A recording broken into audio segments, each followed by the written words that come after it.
Dahil wala mapwestuhan doon, dito na tayo kakain ng ice cream ng Miyahara.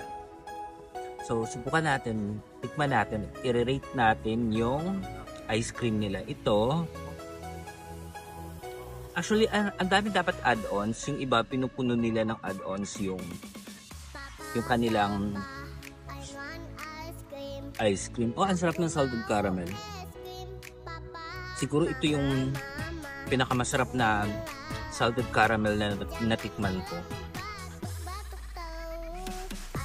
Yung texture sobrang fine, napaka-fine ng texture.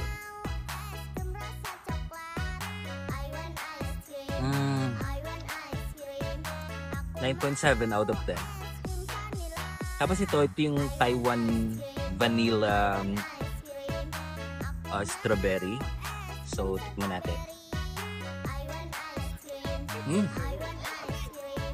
Ito ang swak sa panlasa ko.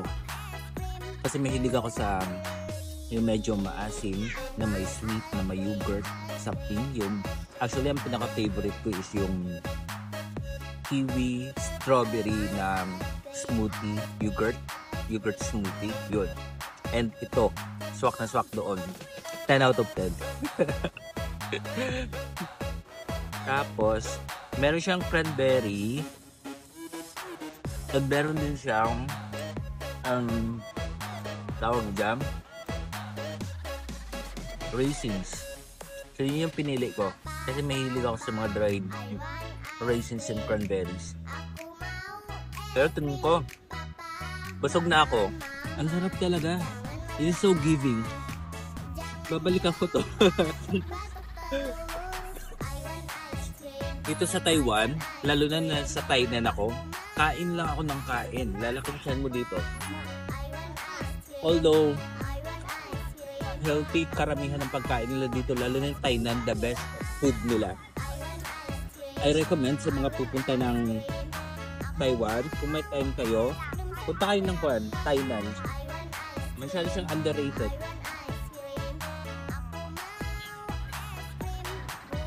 Yung salted caramel, habang tumatagal, anong sumasarap?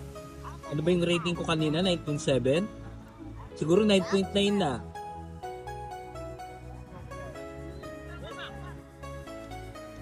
Hindi naman talaga ako mahilig sa ice cream.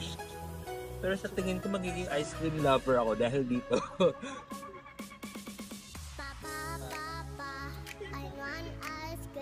Masarap. Yung texture pa lang.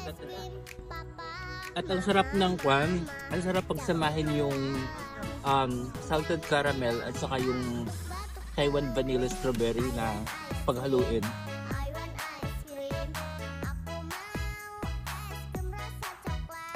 Kung mapapadaan kayo sa Taichung, puntahan nyo na to. Masarap talaga. Kailangan kapag madalo kasi pupunta pa ako ng promotion. Ang salted caramel, masarap pa pag tumatagal. Kasi ito dito, oh.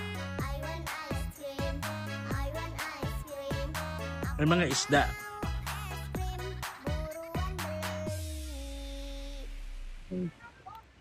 So may under bridge pa doon.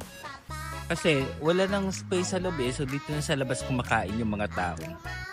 Tapos yan lang yung Miyahara.